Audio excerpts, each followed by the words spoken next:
back to The Joy of Being You. My name is Michelle and I talk about all things occult, metaphysical, symbolic, esoteric, and manifestation, consciousness speaking.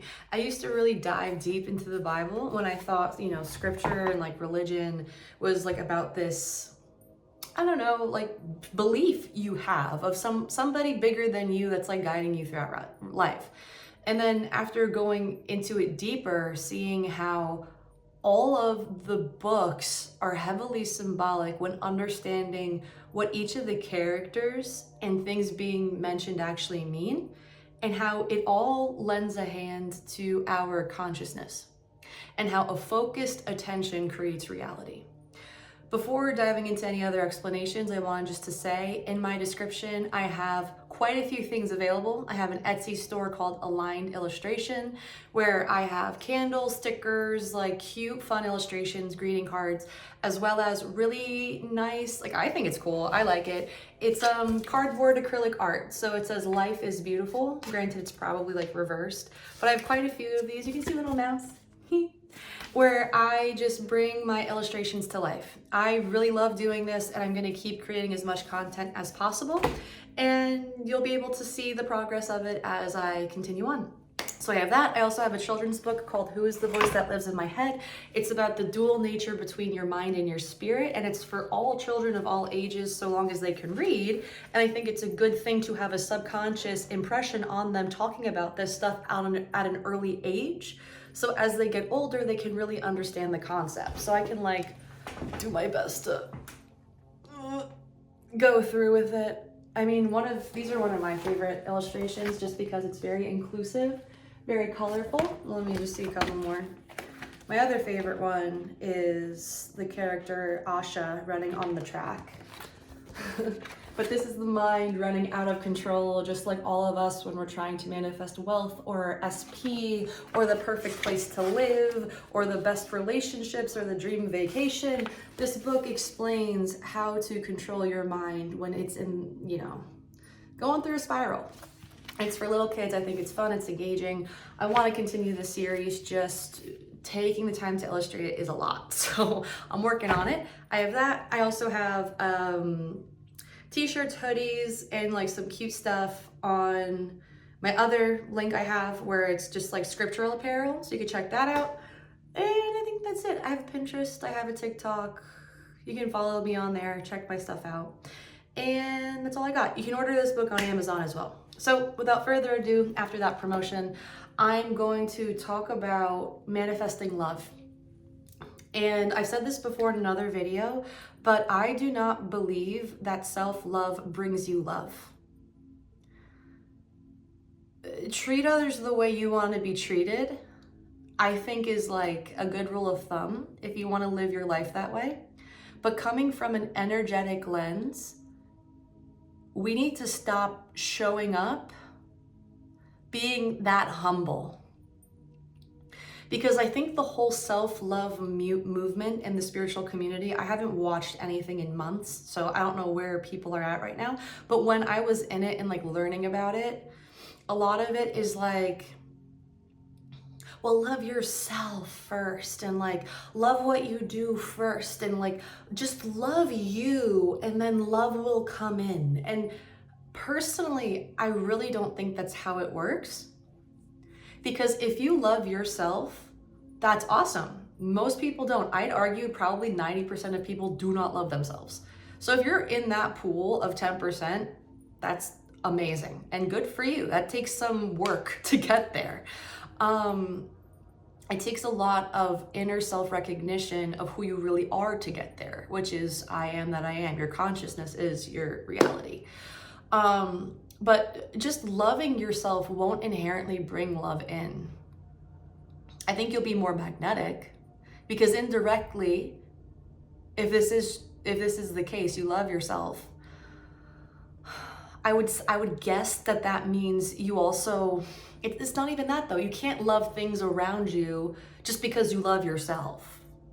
Does that make sense? Like people will say you become so magnetic when you love yourself. And it's just like, well, yeah, that's true. You become like, you're just okay with who you are. And being okay with who you are implies gratitude because you're not lacking anything. You don't like, it's not like you hate yourself. So then obviously that will attract things. However, when it comes to attracting a person you specifically want, the self-love in itself doesn't directly create that experience. You have to know you deserve that thing. You can feel good when your skin, but if you don't think you're lovable by your ideal partner, that is a limiting belief that is blocking love. A lot of people want to experience a true, genuine connection. And I think that's a great thing to aim for. I think a lot of people should have that experience. But what I also want to say is there's a lot of subconscious blockages people definitely have when it comes to love. They believe in manifestation, but for whatever reason completely have it fall to the wayside when it comes to something they have so much lack beliefs towards. You know all the stuff we watch on TV where it's just like the Kardashians throwing plates at each other, or like all these really weird Love Island dating shows, or like celebrities showing up like half naked to their performances when their main demographic is like teenage or younger kids. Like it's very creepy, it's very weird, it doesn't feel very gratifying. If anything, it's just in your face and like vulgar and sad. So when you're programmed by those, I guess, marketing tactics, since the day you're young and watch TV or have a smartphone or look at a magazine ad, those are the things that you kind of subconsciously take in as how relationships and people and things operate in the world. So it's really not your fault that you have a horrible perception on life, because the world doesn't really show you good examples of healthy relationships. If anything, they want to show you the broken world they want you to believe in, so you keep creating it for yourself. And when you keep creating a broken world for yourself, that means somebody has to swoop in and save the day and sell you Botox. They make money off of your own misery. You're miserable because they made you miserable. You don't know they made you miserable, but they did because you're unconscious. But now that you understand manifestation, you see how the deep subconscious programs made you feel so much lack towards not being perfect as you are and not thinking you deserve perfection as you are. Right? I think thinking you're perfect as you are is different, but still equally as powerful as knowing you deserve perfection. So long as you do not believe you deserve a thing, you will not get that thing. I don't care how much you love yourself. And that's the point I want to make about the spiritual community. Because this is my biggest gripe, and I don't mean to like attack anybody or any modality built with tarot. If you watch tarot, really it's just a reflection of what you think. So if you're feeling all good about your special person, you haven't talked to them in months, and then you hop on YouTube and watch a tarot reading and it says, oh my God, they're thinking about you, yay. It's because you feel good about the relationship. You feel like they are thinking of you, so therefore these cardboard images will reflect to the reader that you're thinking that thing. And then that's what's going on. Because if you're the creator of your reality, everyone's a mirror of what you expect to hear. So when you go up to somebody and you expect to hear something, you'll hear it. Because you already have a subconscious belief about that person and what they typically say when you're in a certain situation. When you feel bad about yourself and then you watch a tarot reading, they'll say, oh, it's because, Venus retrograde is happening, and maybe like go into hermit mode. I hated that. Go into hermit mode and like sit in like rest because you're so overworked. It's like, shut up. I'm not overworked. All I am doing is thinking horrible thoughts that keep me separated from the person I want to be with. That is what hermit mode is I feel desolate, I feel isolated, I feel separated. So of course the dumb hermit card will show up and the tarot reader will say, oh, it's Venus retrograde. Lovers will come back, another lover is coming back to the person you care about. So like maybe rest and like work on yourself. No, I don't care what a planet is doing and how it's moving. I thought you were a god. I can't tell you the last time I heard about a planet moving into a certain place or doing a thing or whatever. It doesn't matter. When people talk about the zodiac, and this is my personal belief, but I don't even think Neville believed in the zodiac. They'll say, oh my God, you act like such a blah, blah, blah. And I'll say, I didn't expect that, thank you. And they say, well, what's your sign? And I'll say, this is my sign. And they're like, whoa, I would have never. How are you that's not you, that's a crazy sign. What? And it's because that person staunchly believes in astrology. So they have a concept of what a particular sign is. So if I say I'm that sign, but I contradict their beliefs, they think I'm a 1 in a million when it comes to that sign. I'm a Gemini, I guess. I guess it depends on what astrology you listen to, or Vedic or Western or tropical or whatever. But I have a friend that was so shocked to hear that I was a Gemini. They're like, well, you don't present that way at all. They're crazy. They're like, they can't think straight. I mean, that's up for you to determine if I can think straight or not. But it's how do you choose to show up in life? The way you behave is a result of your environment. Period. How are you being programmed? That is how you will show up. I don't care what your star sign in the North Node and then the Mercury retrograde is gonna make you ruin communication, so then you have to wait 2 years to talk to the love of your life. Just stop. Just stop. Do you see how that constricts you to this particular mold you have to adhere to? If you just don't believe in it at all, it won't matter. It won't affect you. I don't even know when Mercury retrograde happened. When did Pluto return? I don't know. It's supposed to destroy shit. And things are destroying and being born all the time. What do you mean? Look at the seasons. Things are always dying and rebirthing. It's just the story of creation. It's the only story ever told. That's what the Bible is about. When you sacrifice yourself on the cross, symbolically speaking, in a place called Golgotha, when you look at the word Golgotha, that means the place of the skull. You sacrifice your identification with the physical body in the place of the skull, which is your brain. And you ascend into heaven onto the right side of the Father. The right side of the Father is the right side of your brain. And the right side of your brain is connected to intuition, divinity, and source, and consciousness, and your emotions. That's why you go to the right. Why would God say, hey, Jesus, you gotta be to the right because the left is taken up. I already sold these box seats to Joseph and Jacob, and they already gave me their cash for here, but you can go here. It's what I have left over. Why would he specify a seat? Why would it matter? It's not just because, it's just because. It's because it means something in parable. And the whole book is about parables. So when you set a belief about a thing, that will become the box in which you have to work with to then achieve your goal. If you think Venus retrograde is how you're going to get your soulmate back after not talking to them forever, you're going to have to wait a year to then feel and believe and affirm because some stupid planet's doing something that this person will come back into your life. Meanwhile, if you just understood that your consciousness creates your reality, you wouldn't have to have a planet dictate your love life. I don't know if you know this, but people gave meaning to planets. Maybe they had wisdom or something beforehand, and who knows, maybe I'm full of it. But if another human being is decreeing a thing and you give your power away to them and believe their thought, that's a psyop. You're believing their thought, you're not believing your own. So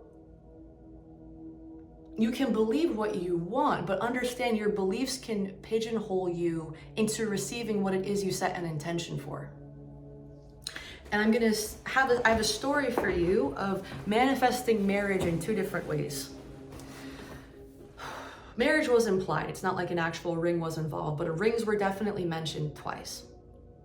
So I'm going to share my story with you, and then I'm going to also read some scripture about manifesting love, and some scripture talking about how it's all symbolic of your consciousness and setting intentions and having them come to life. That's why Jesus is, I guess, born again or resurrects from the dead, because you have to sacrifice your logical perspective of what you identify as. You are not just a human. You are a God. And when you recognize you are a God, you die to the flesh in which you thought was just you. You are no longer in bondage. Now you can create. You can consciously create. You can believe and be aligned to what it is you want to do with your life. And chances are, not even chances, what you want wants you back. Why do you think the world makes you feel like you're in complete destitution? Because if you feel like you have nothing, then you'll just follow in alignment with the mantra that I've heard several times, is you will own nothing and like it. It's a threat to the humanity. They want you to feel like you can't do anything with your life. But you can do everything with it when you wake up and recognize your consciousness creates your reality. And you can manifest love. And you can manifest happy, healthy kids. And you can manifest wealth. And you can manifest having a successful, beautiful, loving life. But they don't want you to think that. And the proof that I have of that is nothing on TV makes you feel good. Why don't they have good news? Why is it always this person shot that person? And black people hate white people, and white people hate black people, and women hate men, and men hate women, and kids are trans, and now they're not, and now there's GLP-1, and I thought being heavy was okay, and now we're contradicting ourselves again, and oh, here we go with the chemtrails, and by the way, they're just water vapor, it's fine. Meanwhile, there's barium and aluminum in them. And it's like, what is this madness? Why are we doing all of this? Why can't we just decide we're okay and leave each other alone? Look to your neighbor. Not everybody wants war. A majority of people don't care what other people are doing. We are so involved in our heads. We don't have the time to think about somebody else. A lot of people don't care about other people. I don't have time to care about everybody I've ever met. At least every single day. I'm mostly thinking about me. It's not narcissistic. It's just the nature of being a human. Most people don't care about most people. In the sense of, oh my God, I have to think about them all the time. I wonder how they're doing, unless you're like romantically obsessed with them. But really, it's just like, no one cares if you spilled coffee on your shirt 3 days ago, Rebecca. Like, get over it. You're in your head. Going back to, who is the voice that's in my head? Is that paranoia and ego, or is that the spirit? The spirit wouldn't care if you have coffee on you. You can revise it. You can revise it and people will forget what happened. 100%. You can have an argument and you can revise it in your head and talk to them the next day and they will say, what do you mean we argued? I don't remember that. I'm sorry you took it that way. They're not going to remember because you are the God of your reality. I'm going to say it as many times as I can. I want to help people. It's true. This helps me too. It reminds me too. We are all gods. We are all gods. So I'm going to go into the story I have with manifesting marriage. And I had this limiting belief similar to the zodiac or astrology where you're like, oh my God, because of this sign, that means this month, this has to happen. So with manifestation, it wasn't really the zodiac. I always told myself, I only find love at the gym. I can only find relationships at the gym. So what does that do? Subconsciously, that gives me a belief that's extremely limiting. I can only meet somebody within an hour and a half of my day when I choose to go to this place. And I caught that in myself, in my beliefs. And I said to myself, what if I actually believed that I could meet a guy anywhere? Why does it have to be the gym? And I was in my car and I set that intention. And I set the intention for, I'm going to find my partner. They're going to want to marry me. And I just kind of felt that. I just kind of felt it. I saw like a wedding ring on my finger. And I was in the gym parking lot for maybe like 5 minutes or so after coming across that revelation for myself, which there you see how it's like emotionally impactful because it's news to you, even though it's obvious to like somebody looking into your thoughts. And when you have that, it's very empowering. It's very inspiring. So I sat in that feeling and I was like, wait, I've been limiting myself. Let me see and let me really believe I can get somebody outside of here. So I sat with that intention. And then I recognized before working, I was working from home before my job. I was like, oh my goodness, I have to pick up my pants. I was getting the zipper fixed. So I go to the laundromat and I go into the store, and this guy that was behind the counter wasn't the guy that was there when I first initially dropped them off like a week ago. We get to talking and it's like kind of fuzzy, but I'll just get to the summary of the story. We get to talking a little bit, very nice. He's a handsome guy. And I give him my ticket. I say, hey, this is, where my pants are. This is the number.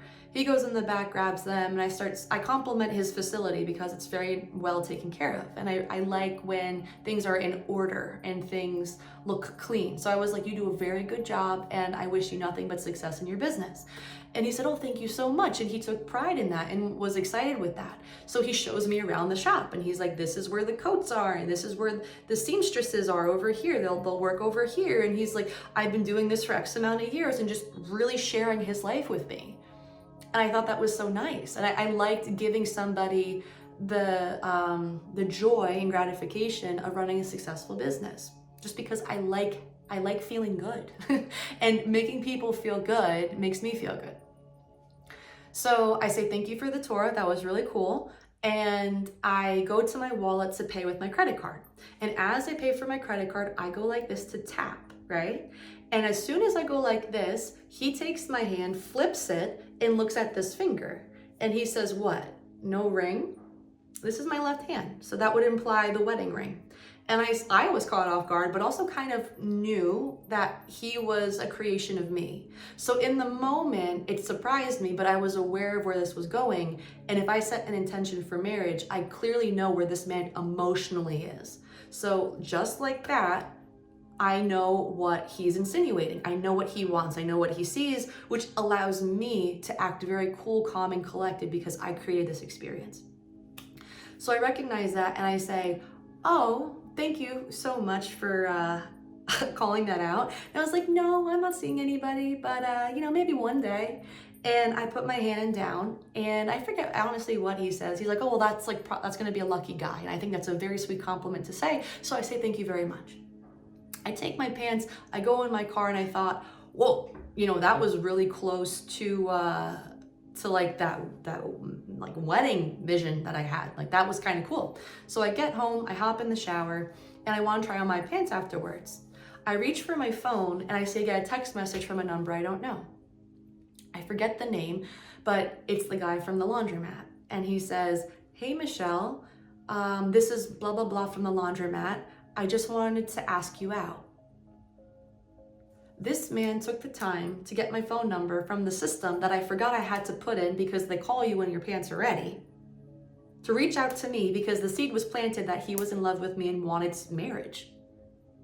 It was alignment. It's not like some kind of cute romantic comedy. It's like, what do you want? That was the same day. That was the same exact day. The inspiration I felt and the emotional overwhelm of, oh my God, that was a block I had. It's just a stupid thought I had that I started releasing so I wouldn't limit myself to just meeting men at the gym, made me feel so excited to test this, and then boom, alignment within like half an hour. That then inspired me to say, well, you know what? I tend to judge I'll never find someone in my neighborhood. But how about I saturate my subconscious and say, I find someone who wants to marry me in my neighborhood. Why not? The more you test this, the more you see you can create love. The more you see you can create love, the less you think you deserve it because you just keep getting it.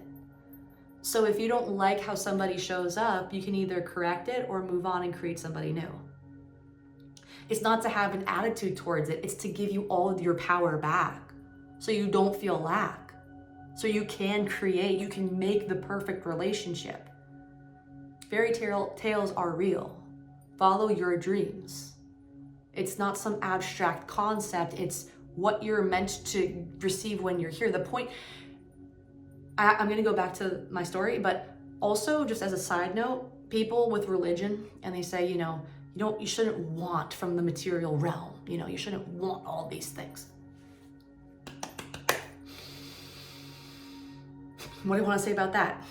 okay, is why would God make you physical in nature for you not to interact with physical things?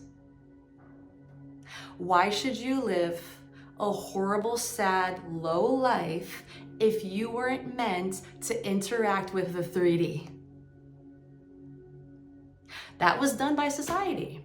Because if you woke up to your full potential, you would have abundance and have so much fun with your life. You could go travel. You could go spend time with people you love and care about and not be constricted to some stupid job that you resent and hate. You could actually bring friends into your life that really love and respect you and share the same mindset. You could bring a man or woman, whoever your partner is, to really share a beautiful relationship with and cherish them for however long you choose to. You always have the choice, but they hide that from you. They don't want you to know that. You are meant to indulge in the physical plane. The thing is not to think that it's your limitation, that you're bound by material things. No. You created material things here that blocked you, so then you experience them. You believe that it's a block, so you'll experience that block. You know how Abraham sacrificed Isaac? Isaac means laughter. Abraham was willing to kill Isaac or sacrifice him or offer him or whatever because it means you're willing to let go of the things that are material in nature, the things you never thought you could have because they had problems conceiving Isaac, Sarah, and Abraham. The fact that Abraham was like, my entire story in Genesis was about freaking manifesting Isaac, and I'm ready to let go of him. Ta-da! Because I know I can recreate him. It's not that it's an actual father with a son sacrificing flesh and life. What it is showing detachment of the thing you used to hold on to so much. I can get rid of Isaac, laughter caused by the physical things I enjoy, because I can keep creating physical things I enjoy. That's why God said, no, you're good. You're good. I see that the material plane doesn't control you. You're controlling it. You're detached. You can keep Isaac. I don't care. You've proven your point. That's what that story is about. So going back to manifesting love in my neighborhood. I saturated my mind for like 2 hours that day after coming home from work. From the laundromat during work. And during my lunch break that day, I was like, I meet a man to marry me during my lunch break. I don't care. In my neighborhood. I don't care if I've never seen him before. He's there. He's there. Because I was so convinced of what I did beforehand. The more you create experiences like this, the more conviction you'll get. Conviction in Latin means faith, and faith is the foundation of religion. Religion is void of consciousness, but consciousness is what religion was turned into.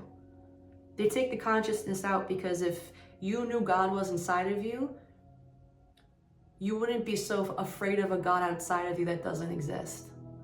And I'd relate that to, government and human law and things like that. That's just to keep you in order and bind you to the physical plane to a degree. So I told myself I can find marriage material here. And after doing it maybe for like 2 hours during that lunch break, and then the next day I went out for my lunch break and really believed I could find somebody, I walked about 3/4 of my walk, so about 40 minutes in. And I was like, well, still isn't here.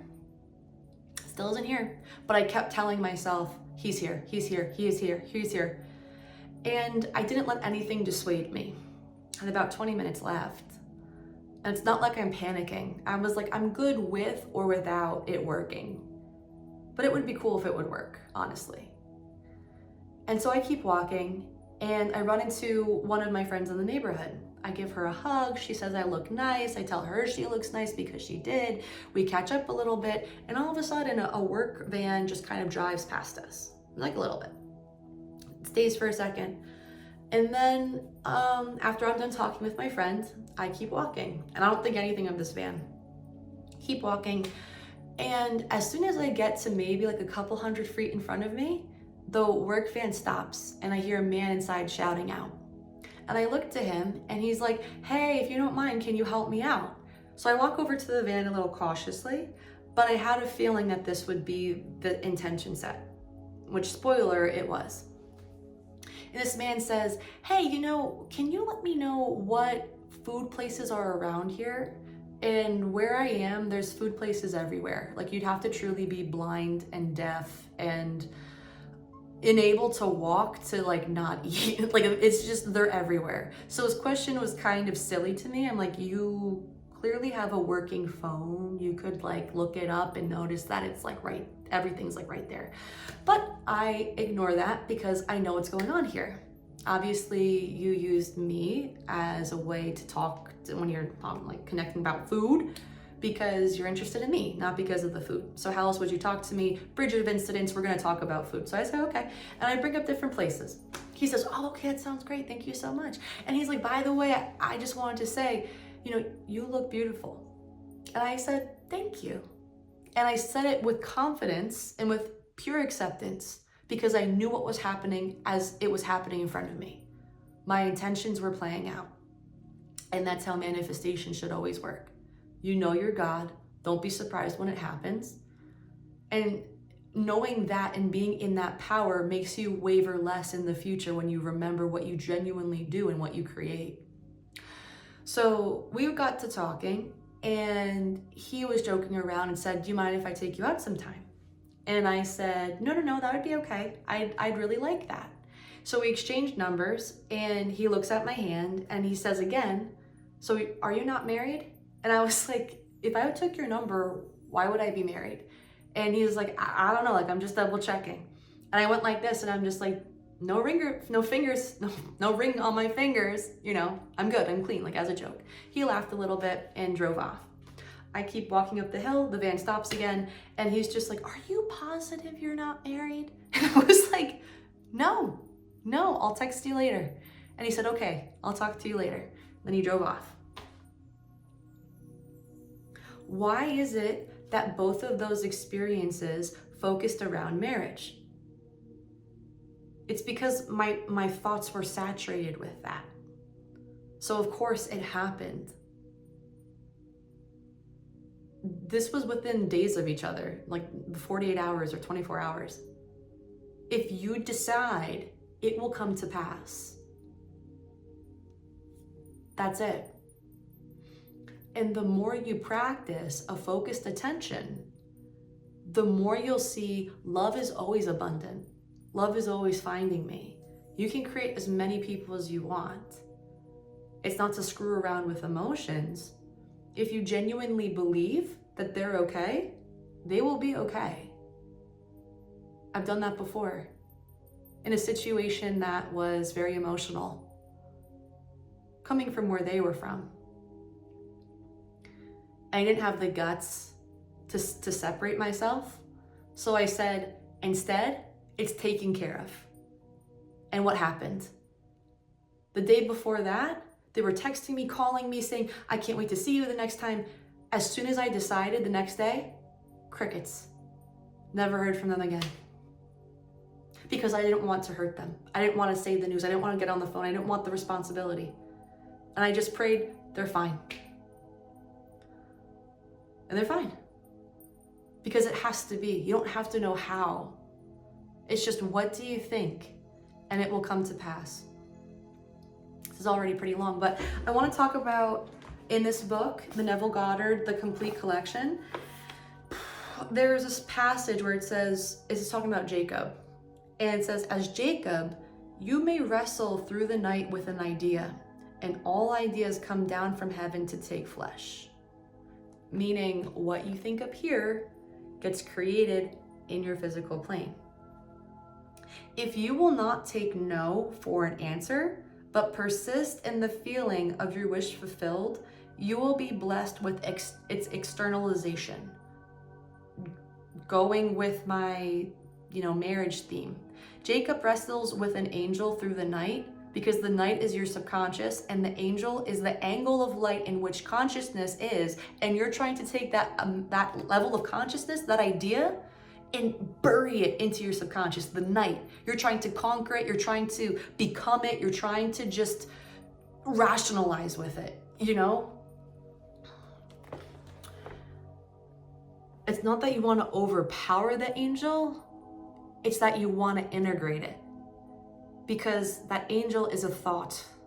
And that thought, when persistent enough, will take flesh, and you will be blessed with its externalization. So when it comes to love, yes, self-love is important, but do not focus on that as your main practice. If you think you always need healing, which is, I think, dangerous in the spiritual community, that is the right word, a fallacy? That is not good.